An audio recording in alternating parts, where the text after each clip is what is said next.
le stade olympique, qu'on le trouve laid ou qu'on le trouve beau, on peut pas se cacher qu'il a coûté affreusement cher aux Québécois.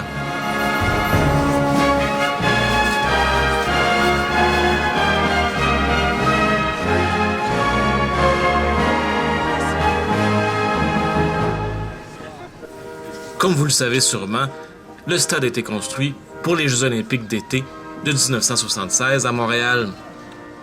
Les Jeux ont été un franc succès, même s'il y a beaucoup de pays qui ne sont pas présentés.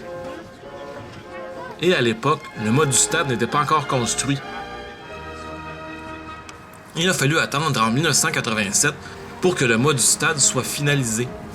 Le mât, qui est la plus grande tour inclinée du monde, sert à tenir le toit du stade. Le premier toit qu'on a eu était une toile rétractable. Elle a déchiré 17 fois avant qu'on s'en débarrasse. Depuis 1998, on a un toit fixe en fibre de verre. Et en 1999, la toile sous le toit déchira sous le poids de la neige.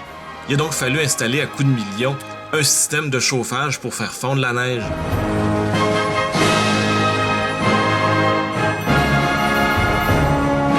On a aussi installé sur le mât un funiculaire pour que les touristes puissent monter tout en haut.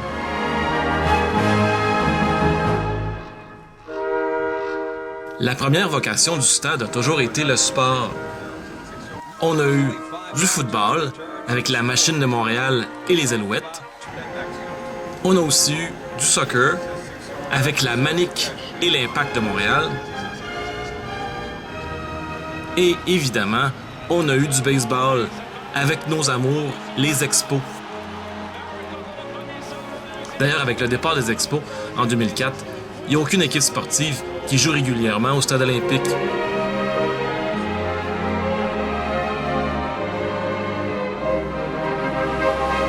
À l'époque des Jeux olympiques, le stade pouvait accueillir 65 000 spectateurs. Ce chiffre est monté à presque 80 000 pour un spectacle de Pink Floyd en 1977. Parmi les autres spectacles mémorables, il y a eu Diane Dufresne en 1984. C'est la seule artiste canadienne à avoir rempli le stade, avec 52 781 spectateurs. Autre moment mémorable au stade, la chanson « Une colombe » que Céline avait chantée pour la visite du pape. Une colombe est partie en voyage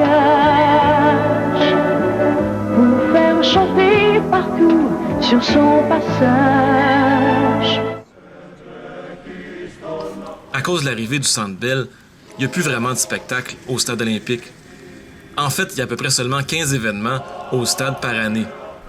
Ce que je trouve un peu triste, parce que les corridors du stade sont souvent très vides et qu'on pourrait sûrement faire quelque chose d'incroyable à longueur d'année dans ce bâtiment grandiose.